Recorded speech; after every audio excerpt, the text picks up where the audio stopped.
Hi, ഇന്നത്തെ വീഡിയോയിലേക്ക് എല്ലാവർക്കും സ്വാഗതം. ഇന്ന് നമ്മൾ രസകാളനാണ് ഉണ്ടാക്കുന്നത്. എന്താണ് ഈ രസകാളൻ എന്ന് വെച്ചാൽ, കാളൻ എല്ലാവർക്കും അറിയാം.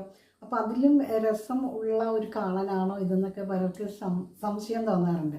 ചിലർ ചോദിക്കാറുണ്ട് രസത്തിൻ്റെ ചേരുവകൾ ഇതിനകത്ത് ചേർക്കുന്നുണ്ടോ എന്നുള്ളത്.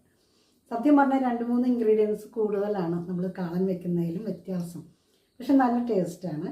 അപ്പോൾ നമുക്കത് എങ്ങനെയാണെന്നുള്ളതാണ് കേട്ടോ ഇന്നത്തെ വീഡിയോ. അതെന്തുകൊണ്ടാണ് ഈ രസകാളൻ എന്നുള്ള പേരുണ്ടെന്ന് വെച്ചാൽ ഞാൻ വലിയ പാചകക്കാരോടൊക്കെ ചോദിച്ചിട്ട് പറയാം. എനിക്ക് നല്ല ഇഷ്ടമില്ല. അപ്പോൾ എന്തായാലും സംഭവം സൂപ്പറാണ്. നമ്മൾ പല സ്ഥലങ്ങളിലും കൂട്ടിയിട്ടുണ്ടാവും. അപ്പോൾ നമുക്ക് എന്തായാലും രസകാളനിലേക്ക് പോകാം. അപ്പോൾ ഞാൻ നിങ്ങളുടെ കനകപ്പിള്ള എൻ്റെ ചാനൽ ആദ്യമായിട്ടാണ് കാണുന്നതെങ്കിൽ സബ്സ്ക്രൈബ് ചെയ്യാൻ മറക്കരുത്. അടുത്ത് കാണുന്ന ബെല്ല് കൂടെ ഒന്ന് സപ്പോർട്ട് ചെയ്യണം കേട്ടോ. നിങ്ങളുടെ വിലയേറിയ അഭിപ്രായങ്ങൾ അറിയിക്കണം. അതുപോലെ തന്നെ ഇതെല്ലാം നിങ്ങൾ ചെയ്ത് നോക്കണം. എങ്കിൽ മാത്രമേ അതിൻ്റെ രുചി എന്താണെന്ന് നമുക്ക് അറിയാൻ പറ്റുള്ളൂ. മിക്കവാറും തന്നെ ഇപ്പോൾ യൂട്യൂബിലൊക്കെ ഒരുപാട് രസകാളൻസിൻ്റെ റെസിപ്പിയുണ്ട്. പലതും അങ്ങോട്ടും ഇങ്ങോട്ടും ചെറിയ വ്യത്യാസങ്ങൾ, അതായത് സ്ഥലത്തിൻ്റെ അനുസരിച്ചുള്ള വ്യത്യാസങ്ങൾ കറികളിലും വരും അല്ലേ. നമ്മളിപ്പോൾ ഒരു സ്ഥലത്താണെങ്കിൽ തന്നെ അടുത്തുള്ള വീടുകളിലൊക്കെ വയ്ക്കുന്ന രീതികൾക്ക് വ്യത്യാസം ഉണ്ടാകും. അപ്പോൾ അത്രയൊക്കെ ഉള്ളൂ. എന്തായാലും നമുക്ക് രസകാളനിലേക്ക് പോകാം. നമ്മളിപ്പോൾ രസകാളൻ വയ്ക്കാനായിട്ട് എടുത്തിട്ടുള്ളത് മത്തങ്ങയും കുമ്പളങ്ങയും മാത്രമാണ് ഞാൻ എടുത്തിട്ടുള്ളൂ. നിങ്ങളുടെ കയ്യിൽ ഏത്തക്കായ ഉണ്ടെങ്കിൽ ഇടാം. ചേന മാത്രം ഇട്ട് കഴിഞ്ഞാൽ ചിലപ്പം വെന്തെന്ന് വരില്ല, പിന്നെ ചൊറിയും. നമ്മൾ പുളി പിഴിഞ്ഞിട്ടാണ് ഈ കഷ്ണം വേവിക്കുന്നത്, അതാണ് ഇതിൻ്റെ ഒരു പ്രത്യേകത. അപ്പം ഞാനിവിടെ എടുത്തത് മത്തങ്ങയും കുമ്പളങ്ങയും മാത്രം. പിന്നെ ഇതിനകത്ത് മുരിങ്ങക്കായൊക്കെ ഇടാം കേട്ടോ, അതിന് കുഴപ്പമൊന്നുമില്ല. പിന്നെ ഇതിലേക്ക് ലേശം പുളിവെള്ളം പിഴിഞ്ഞൊഴിക്കുക. കുറച്ച് ഒഴിച്ചാൽ മതി. നമ്മൾ മോര് ചേർക്കുന്നുണ്ട്. കഷ്ണം വേവാൻ ആവശ്യമുള്ള വെള്ളം ഒഴിക്കാം. അതിനകത്ത് മെയിനായിട്ട് ഈ രസകാളനിൽ കണ്ടുവരുന്നത് മുളക് ചതച്ചാണ് ചേർക്കുക, മുളക് പൊടിയല്ല. അതാണ് ഇതിൻ്റെ ഒരു പ്രത്യേകത. ചതച്ച മുളക് കുറച്ച് ചേർക്കാം. പിന്നെ കുറച്ച് മഞ്ഞൾപ്പൊടിയും കൂടെ ചേർത്ത് ഉണ്ടോ, കുറച്ച് മഞ്ഞൾപ്പൊടി ചേർക്കാം. അത് പൊടിച്ച നല്ല മഞ്ഞൾപ്പൊടിയാണ്. ഞാനിവിടെ പച്ചമുളക് അരയ്ക്കാൻ എടുക്കാറില്ല, ഇങ്ങനെ കഷ്ണത്തിൽ ഇടുവാണ് പതിവ്. പിന്നെ നമ്മുടെ യഥേഷ്ടം നമ്മുടെ കറിവേപ്പില. അപ്പോൾ ഇതൊന്ന് വെന്ത് വരട്ടെ, എന്നിട്ട് നമുക്ക് വേറൊരു സാധനം ചേർക്കണം. അപ്പോൾ നമുക്ക് അടച്ച് വെച്ച് വേവിക്കാം. ഇനി ഒരു ചീനച്ചട്ടിയിലേക്ക് ഒരു ടീസ്പൂൺ, അതിലധികം ആവണ്ട, ഒരു ടീസ്പൂൺ നമ്മൾ ഉലുവ ചേർത്തു. 1 ടേബിൾ സ്പൂൺ പച്ചരിയും കൂടെയാണ് കേട്ടോ ചേർത്തത്. ഇത് രണ്ടും കൂടെ വറുത്തെടുക്കുക. അതിൻ്റെ കൂടെ കുരുമുളക് ഉണ്ടെങ്കിൽ ഒരു 1/2 ടീസ്പൂൺ ചേർക്കാം. ഞാൻ കുരുമുളക് പൊടിയാണ് ചേർക്കുന്നത്, അതുകൊണ്ടാണ് നമ്മൾ കുരുമുളക് ചേർക്കാത്തത് കേട്ടോ. അപ്പോൾ ഇത് രണ്ടും കൂടെ ഇങ്ങനെ വറുത്തെടുക്കാം. അപ്പോൾ ഉലുവ, പച്ചരി, നമ്മൾ പിന്നെ കുരുമുളക്, 3. അപ്പോൾ കഷ്ണം എന്ത് വരുമ്പോഴത്തേക്കും നമ്മൾ ഇത് പൊടി വറുത്തെടുക്കണം, പൊടിക്കാനുള്ളത് വറുത്തെടുക്കും. അപ്പോൾ അരിയൊക്കെ പൊരിഞ്ഞ് ഉലുവയൊക്കെ നല്ല പൊട്ടി നല്ല ഒരു സ്മെല്ല് വരും. നേരം നമുക്കിത് ഓഫ് ചെയ്യാം. അരി പൊരിഞ്ഞ് വരുന്നുണ്ടോ. അപ്പോൾ നമ്മുടെ അടുപ്പ് ഓഫ് ചെയ്തിട്ടുണ്ട്. ഇനി ഇത് നമ്മൾ ഒരു 1/2 കപ്പോളം തേങ്ങ എടുത്തിട്ടുണ്ട്, നാളികേരം എടുത്തിട്ടുണ്ട്. അതിലേക്ക് ഇതിട്ട് നമുക്ക് അരച്ചെടുക്കാം, നന്നായിട്ട് അരച്ചെടുക്കാം. ഇതിൻ്റെ കൂടെ ജീരകം ചേർക്കുന്നില്ല. ചില സ്ഥലങ്ങളിൽ ജീരകം ചേർത്ത് കണ്ടിട്ടുണ്ട്, ഞാൻ ചേർക്കുന്നില്ല കേട്ടോ. അപ്പോൾ ഉലുവ, അരി മുട വറുത്തതും, പിന്നെ ഈ കൂടെ നിങ്ങൾക്ക് മുളക്, ചതച്ച മുളക് ഇല്ലെങ്കിൽ ഈ കൂടെ മുളക് ഇട്ട് അരയ്ക്കാം. അതുപോലെ തന്നെ പച്ച മുളകും ഇട്ട് അരച്ചെടുക്കാവുന്നതാണ്.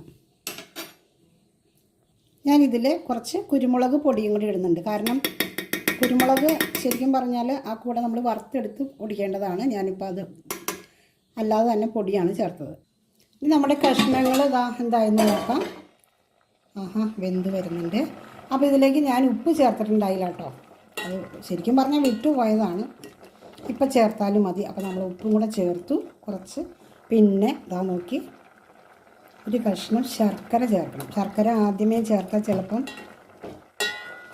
വേവ് ഇച്ചിരി താമസം വരും, അതുകൊണ്ടാണ് കേട്ടോ ഇപ്പോൾ ചേർത്തത്. ശർക്കര നമ്മൾ മത്തങ്ങയുടെ മധുരം അനുസരിച്ച് വേണം ചേർക്കാൻ. ഒരു ചെറിയ കഷ്ണം മതി. ആ ഒരു ടേസ്റ്റ് കൊടുക്കും. ശർക്കര മധുരം മാത്രമല്ല, ടേസ്റ്റും കൂടെ കൊടുക്കും കറിക്ക്. പുളിയും ഇതെല്ലാം കൂടെ ബാലൻസ് ചെയ്യുകയും ചെയ്യും കേട്ടോ. അപ്പം നമ്മുടെ ശർക്കരയും കൂടി ചേർത്തിട്ട് ഒന്നും കൂടെ ഒന്ന് തിളച്ച് വരട്ടെ. അപ്പം നമ്മുടെ ശർക്കരയും കൂടി ഇട്ട് തിളച്ച് വരുമ്പോൾ നമ്മൾ അരച്ച് വെച്ചിട്ടുള്ള നമ്മുടെ തേങ്ങയുടെ അരപ്പ് ചേർക്കാം. അപ്പോൾ കഷ്ണങ്ങൾ കണ്ടോ, അതാ കുഴഞ്ഞു പോവാതെ. നമ്മൾ വിചാരിക്കും മത്തങ്ങ കലങ്ങിപ്പോകും, കുമ്പളങ്ങ വേവില്ല എന്നൊക്കെ. പക്ഷേ നമുക്ക് കുമ്പളങ്ങ നന്നായിട്ട് വെന്തിട്ടുണ്ട്, എന്നാൽ മത്തങ്ങ അതൊക്കെ കലങ്ങിയിട്ടുമില്ല. അതാണ് ആ പുളിവെള്ളം ഒഴിച്ച് വേവിക്കുമ്പോൾ ഉള്ള പ്രത്യേകതയാണ് അതെല്ലാം. ലേശം ഉപ്പ് കുറവുണ്ട്. അപ്പോൾ ഞാനൊന്ന് ഉപ്പിട്ട് നോക്കട്ടെ. അപ്പോൾ ഇത് നന്നായിട്ട് തിളയ്ക്കണം. എന്നിട്ടേ നമ്മൾ മോര് ചേർക്കാവുള്ളൂ. മോര് നല്ല നെയ്യ് മാറ്റിയ മോരാണ് നല്ലത്. അധികം പുളിയില്ലാത്ത നല്ല മോര്. തൈരൊന്നും ചേർക്കാൻ ശ്രമിക്കരുത്, മോര് തന്നെ ചേർക്കുക. നാളികേരം അരച്ചത് ചേർത്ത് കഴിഞ്ഞാൽ നന്നായിട്ടൊന്ന് തിളയ്ക്കണം. നാളികേരം ഒന്ന് വെന്ത ശേഷം മതി നമുക്ക് മോരൊഴിക്കാം. മോരൊഴിച്ചിട്ട് ഒരുപാട് തിളയ്ക്കാൻ പാടില്ലല്ലോ. അപ്പോൾ തിളച്ച് തുടങ്ങിയിട്ടുണ്ട്, നോക്കട്ടെ. അപ്പോൾ അതാ നന്നായിട്ട് തിളച്ചിട്ടുണ്ട്. നമുക്കിനി കറി ഇറക്കി വെക്കണേക്ക് മുൻപ് നമ്മൾ നമ്മുടെ മോര് ചേർക്കും. എന്നിട്ട് തിളയ്ക്കാൻ നിൽക്കണ്ട, മോര് ചേർത്ത് ഒന്ന് ഇളക്കിയിട്ട് ഇറക്കി വയ്ക്കാം. കണ്ടോ, നമ്മുടെ കറി പാകത്തിന് എന്താ പാകത്തിനായിട്ടിരിപ്പുണ്ട്. ഒഴിക്കാൻ പാകത്തിന്. ലേശം നമ്മുടെ ഇത് കുറുകുത്തിരി കഴിയുമ്പോൾ നമ്മൾ പച്ചരിയും ഉലുവയൊക്കെ ചേർത്തിട്ടുണ്ടല്ലോ, നമുക്ക് ഇറക്കി ഒഴിച്ച് താളിക്കാം. ഈ താളിക്കുക എന്നൊക്കെ ഉള്ളത് ഞങ്ങളുടെ ഭാഷയാണ്. വറുത്തിടുക എന്ന് പറയാം, കടുക് വറുത്ത് ഒഴിക്കാമെന്ന് പറയാം, പല രീതിയിലാണ് കേട്ടോ. താളിച്ചൊഴിക്കാമെന്ന് പറയാം. നല്ല വെളിച്ചെണ്ണ അങ്ങോട്ട് ഒഴിച്ചു കൊടുക്കുക. നെയ്യിൽ താളിക്കുന്നവരുണ്ട്, ഇതിപ്പോൾ നമ്മൾ വെളിച്ചെണ്ണ മതി. കടുക് വറുത്തിടുക എന്ന് പറഞ്ഞാൽ അതിൻ്റെ ഒരു രുചിയാണ് കേട്ടോ ഒരു കറിക്ക് പ്രത്യേകത കൊടുക്കുന്നത്. അപ്പോൾ കടുകിന് ഒരു പഞ്ഞവും കാണിക്കണ്ട, കടുക് നല്ലോണം ഇട്ടോളാം. പിന്നെ നമ്മുടെ ഉണക്കമുളക് ഇച്ചിരി ഈശ്വര, നമ്മുടെ നാടൻ കറിവേപ്പില. കടുക് പൊട്ടി കഴിഞ്ഞിട്ട് വേണം ഇടാൻ. അപ്പം നമ്മുടെ കറിയിലേക്ക് അത് അയ്യോടാ കുഞ്ഞു കറിവേപ്പില. ഇത് കയ്യിൽ പിടിക്കാനൊരു എളുപ്പമുണ്ട്, അതുകൊണ്ടാണ് ഞാൻ കുഞ്ഞു എടുക്കണം. ഇതിന് വലുത് രണ്ട് കാര്യം. അപ്പം നമ്മുടെ വറുത്തിടലും കൂടെ ആകുമ്പോഴാണ് നമ്മുടെ രസകാളം അവിടെ റെഡിയായി.